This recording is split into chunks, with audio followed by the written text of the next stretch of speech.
Diqqat, ogoh bo'ling. Endi firibgarlikning yangi yo'li chiqdi. Ya'ni sun'iy intellektdan firibgarlar foydalangan holda fuqarolarni ovozini o'xshatib, yaqinlaridan plastik kartani kodini yoki bo'lmasam pullarni talab qilyapti. Mana bu holatni kuzatishingiz mumkin. Firibgarlarga u yaqin tanishingizni A yoki B degan so'zi yetarli. O'shani kiritsa, sun'iy intellekt yaqin tanishingizni ovozini qilib yasab bera oladi.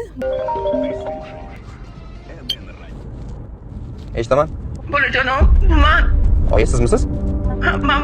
zo'rg'a gapiryapman. O'zimni telefonim yonimda emas. Masam qochib qoldi. Klinikaga olib kelishdi. Zudlik bilan to'lov qilish kerak ekan. Oyi, qaysi klinika? Hozir yetib boraman.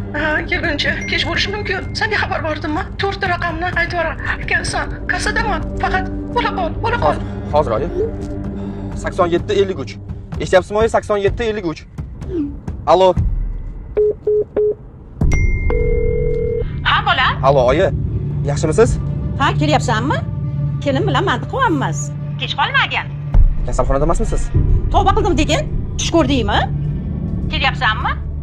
Tushunarsiz. Kuzatishda davom eting. Eng sara yangiliklar hali oldinda. Ogohlik davr talabi. Ushbu videoni yaqinlarga yuborib, ogohlantirib qo'yishni unutmang.